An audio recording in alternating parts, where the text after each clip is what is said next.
नमस्कार विद्यार्थी मित्रांनो, मी ऑफिसर या एज्युकेशन चॅनलमध्ये तुम्हा सर्वांचं स्वागत आहे.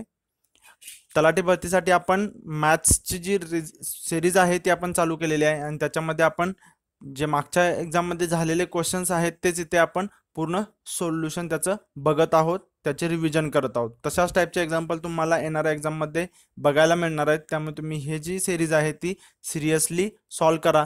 जे जे टाईप आपण कव्हर करतोय ते टाईप तुम्ही त्याची प्रॅक्टिस करा. त्याच्यावरती जास्तीत जास्त एक्झाम्पल सोडवण्याचे प्रॅक्टिस करा. ब्लड रिलेशनशिप आहे, प्रॉफिट अँड लॉस आहे, गुणोत्तर प्रमाण आहे.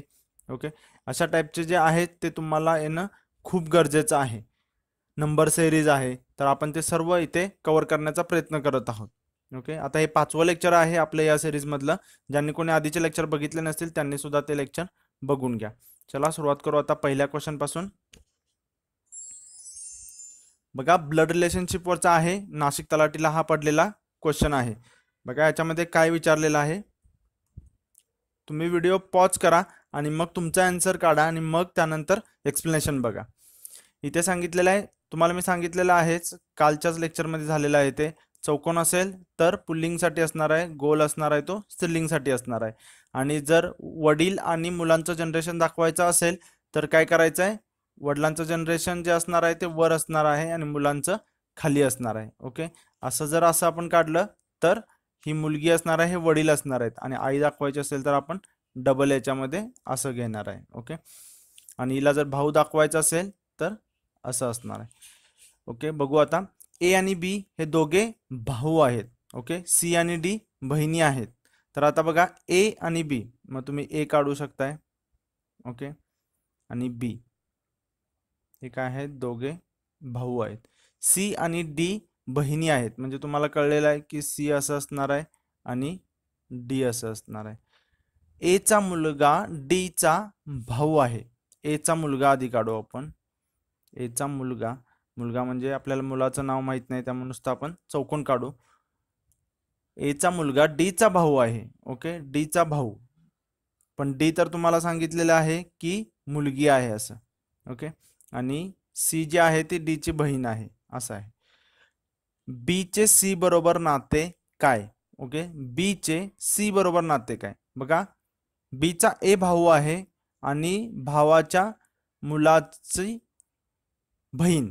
ओके, म्हणजे काय असणार आहे, भावाची मुलगी कोण असणार आहे, मग ते काका होणार. बरोबर, म्हणजे बी चं सी बरोबर नातं काय असणार आहे, काका. ओके, समजलं असेल, आशा करतो तुम्हाला हे समजते. तुम्हाला फक्त हे लक्षात ठेवायचं आहे. एवढं जर तुम्ही लक्षात ठेवलं तर याच्यावरचं एक्झाम्पल कसंही असलं तरी तुम्ही ते सॉल्व्ह करू शकता. बघा, सेकंड यवतमाळला सुद्धा पडलेलं होतं, आता नाशिकला सुद्धा आपण बघितलं, हेच ब्लड रिलेशनशिप वरचं पडलेलं आहे. तुम्हाला याच्यामधला मार्क तुमचा चुकता कामा नये. आता हे बघा, प्रॉफिट अँड लॉस वरती आहे. आपण separate lecture profit and loss वरती घेतलेलं आहे. ज्यांनी कोणी बघितलेलं नाही ते लेक्चर बघा. विदाउट युजिंग एनी फॉर्म्युला, तुम्हाला एकाही फॉर्म्युल्याची गरज इथे नाही आहे. थोडंसं ट्रिकी केलेलं आहे या एक्झाम्पलला, तर आपण आता बघू हे कसं सोडवायचं आहे. व्यापारी एक वस्तू 300 रुपयाला विकत घेतो. ओके, विक्रीची किंमत दिलेली आहे, सॉरी खरेदीची किंमत दिलेली आहे, विकत घेतो.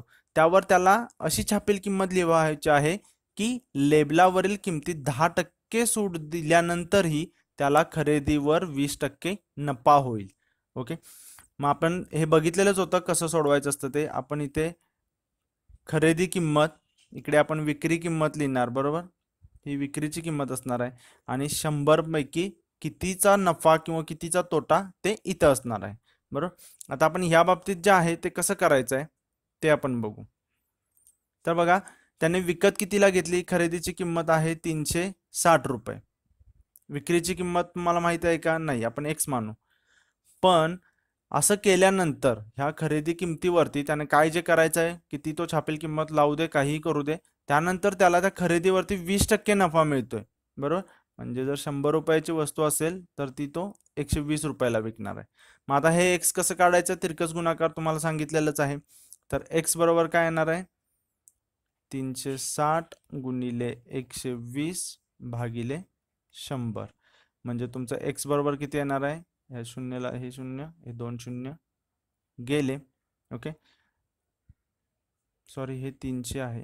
बरोबर, 300 रुपयाला विकत घेतलेले आहे. त्यामुळे हे 300 झालं.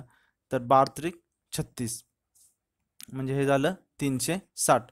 म्हणजे तो काय करणार आहे, 360 रुपयाला ती वस्तू विकली तर त्याला 120 रुपये मिळणार आहेत. आता इथे तुम्हाला काय सांगितलेलं आहे की छापील किंमत किती विचारलेली आहे, तुम्हाला विक्रीची किंमत नाही विचारली. तुम्हाला आता विक्रीची किंमत समजलेली आहे, बरोबर. म्हणजे काय झालेलं आहे की तो विकणार आहे 360 रुपयाला, पण छापणार किती आहे हे तुम्हाला माहीत नाहीये इथे. म्हणजे आपण हे आपल्याला कळलं की तो आता 360 रुपयाला काही करून विकणार आहे, 300 रुपयाला विकत घेतला आणि 360 रुपयाला विकणार आहे, त्यावेळेला त्याला जाऊन 20% जो आहे तो नफा होणार आहे. पण आता 360ला विकायला तो किती टक्के त्याने इथं 10% सूट देणार आहे तो. ओके, कोणत्या तर रकमेवरती आहे 10% सूट दिल्यानंतर 360 रुपये ती होते. तर आपल्याला ते काढायचं आहे. म्हणजे 100 मध्ये जर 10% सूट दिली तर 90 होणार आहे, बरोबर. आणि हेच जर तुम्ही तिरकस गुणाकाराने सोडवलं, x बरोबर काय येणार आहे, 360 गुणिले 100 भागिले 90, बरोबर. 9×4 = 36 म्हणजे x बरोबर काय येणार आहे, 400, बरोबर.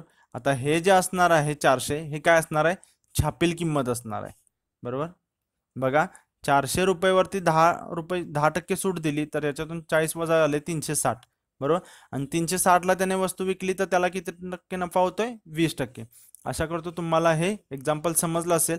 बघा, याच्यामध्ये तुम्ही एकही सूत्र वापरलेलं नाहीये आणि कॅल्क्युलेशन करायला सुद्धा जास्त लागत नाही. याच्यामध्ये तुम्हाला हे एक्स फक्त काढायचंय आणि ते एक्स इथे पुट करायचंय. ओके, आणि जर तुम्हाला असंच जर हे एक्स इथे सोडवायचं नसेल तर तुम्ही डायरेक्ट हे जे आलेलं आहे 300 गुणिले 120 भागिले 100 ते इथं तुम्ही लिहू शकता आणि मग डायरेक्ट एक्सची किंमत काढू शकता. एकदम सोप्या पद्धतीने हे सोडवता येतं. कारण याच्यामध्ये थोडं जरी तुमचा फॉर्म्युला चुकला की एक्झाम्पल चुकणार असतं, तर ते याच्यामध्ये पॉसिबिलिटी कमी होते. बघू नेक्स्ट. प्रश्नचिन्हाच्या जागी कोणती संख्या येईल. तर इथे बघा 1 2 4 3 9 5 16. आता जर तुम्ही बघाल थोडंसं तर इथे 4 आहे, 9 आहे, 16 आहे, हे वर्ग आहेत कशाचे तर, बरोबर. हे तुम्हाला लगेच बघितल्याच कळलं पाहिजे. 1 आहे म्हणजे हा 1 चा वर्ग म्हणू शकताय, हा 2 चा वर्ग, हा 3 चा वर्ग, हा 4 चा वर्ग. आता इथलं नाही तुम्हाला विचारलेलं, इथलं विचारलेलं आहे. आता तुम्ही यांचं रिलेशन बघाल, 2 3 5. आता इथे काय येणार, ओके. 2 मूळ संख्या, 3 मूळ संख्या, 5 मूळ संख्या, 5 नंतरची मूळ संख्या कोणती असणार आहे, 7. म्हणजे याचं उत्तर काय असणार आहे, 7. ओके. नंबर सिरीज वरती सुद्धा आपण ऑलरेडी लेक्चर घेतलेला आहे. कोणकोणत्या पॉसिबिलिटी याच्यामध्ये असू शकतात, या पूर्ण पॉसिबिलिटीज आपण या नंबर सिस्टीम लेक्चरमध्ये कव्हर केलेल्या आहेत. तर तुम्ही ते सुद्धा जे आहे ते टॉपिक वाईज लेक्चर बघू शकता. ओके, त्यामुळे जेणेकरून तुम्हाला याचा फायदा होईल. ब्लड रिलेशनशिप वरती सुद्धा आपण ऑलरेडी बनवलेलं आहे. वेन डायग्राम वरती बनवलेलं आहे लेक्चर, ते तर तुम्ही प्लेलिस्ट मधून बघा. नेक्स्ट बघा, दक्षिणेकडे तोंड करून असलेला वैभव सरळ 12 मीटर चालत गेला. ओके, पहिल्यांदा तर ज्यावेळेला असं येतं तुम्हाला दक्षिणेकडे उत्तरेकडे, तर तुम्हाला पूर्व पश्चिम आलं पाहिजे. ओके, तर ही पूर्व, ही पश्चिम, ही दक्षिण आणि ही उत्तर. सरळ भारताचा नकाशा लक्षामध्ये ठेवायचा. भारताच्या नकाशानुसार तुम्ही धराल तर तुम्हाला लगेच कळून जाईल पश्चिम कुठे आहे, पूर्व कुठे आहे, उत्तर कुठे आहे, दक्षिण कुठे आहे. तर तो दक्षिणेकडे तोंड करून उभा असलेला वैभव सरळ 12 मीटर चालत गेला. ओके, समजा तो इथे आहे आणि मग इकडे दक्षिणेकडे गेला. ओके, किती गेला, 12 मीटर. नंतर डावीकडे 90 डिग्रीचा कोनात वळून 9 मीटर चालत गेला. म्हणजे तो काय केला, डावीकडे गेला 9 मीटर. तर तो मूळ स्थानापासून किती मीटर अंतरावर असेल. इथे आता तुम्हाला लगेच कळलं असेल काय करायचं आहे. इथे वापरायचं आहे पायथागोरसचे प्रमेय. म्हणजे काय, कर्ण आहे हा, बरोबर. मग कर्ण वर्ग बरोबर काय असणार आहे, दोन्ही बाजूंच्या वर्गांची बेरीज, बरोबर. म्हणजे 12चा वर्ग अधिक 9चा वर्ग आणि हे तुमचं असणार आहे वर्गमुळात. मग हे किती झालं, 12चा वर्ग 144 अधिक 9चा वर्ग 81, बरोबर. 14 आणि 8, बरोबर. हे किती झालं, 5 225. 225 वर्ग कशाचा आहे, 15चा. म्हणजे याचं उत्तर काय आहे, पर्याय क्रमांक 4 इज राईट आन्सर. बरोबर.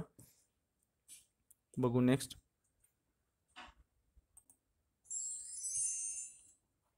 बघा, एका विद्यार्थ्यांचे बरोबर प्रश्नांच्या दुप्पट उत्तर चूक येते, तर 54 प्रश्न सोडवले तर किती प्रश्न बरोबर येतात?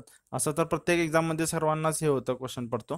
तर बघा, तो काय करतो, जर त्याने एक बरोबर सोडवला असेल तर त्याचे 2 चुकीचे असतात. बरोबर, दुप्पट त्याचे चूक असतात.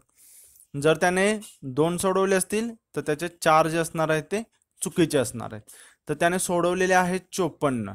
मग आता 54 मध्ये त्याचे किती बरोबर असतील? म्हणजेच काय आहे, त्याचं 1 बरोबर तर 2 बरोबर, म्हणजे त्याचं जे आहे ते 3चा रेशिओ येतो.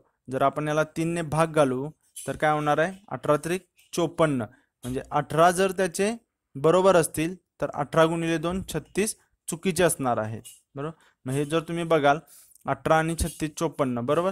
म्हणजे हे 54 जे आहे ते आपल्याला 3 मध्ये डिवाइड करायचे आहेत. 18, 18 आणि 18.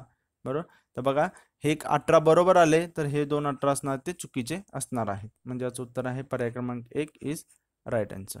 किती बरोबर विचारलेलं आहे तर तुम्हाला लक्षात ठेवायचं आहे, बरोबर विचारले की चुकीचं विचारलेलं आहे. ओके. आशा करतो तुम्हाला हे लेक्चर आहे ते युजफुल वाटते, इम्पॉर्टंट वाटते. अशीच आपण सिरीज ही कंटिन्यू ठेवू. तुम्हाला जे जर कसं लेक्चर वाटलं हे तुम्ही नक्की प्रतिक्रिया कळवा. ओके. त्या अकॉर्डिंगली आपण आणखीन क्वेश्चन इन्क्लूड करण्याचा प्रयत्न करू. भेटू पुढच्या लेक्चरमध्ये. तोपर्यंत धन्यवाद.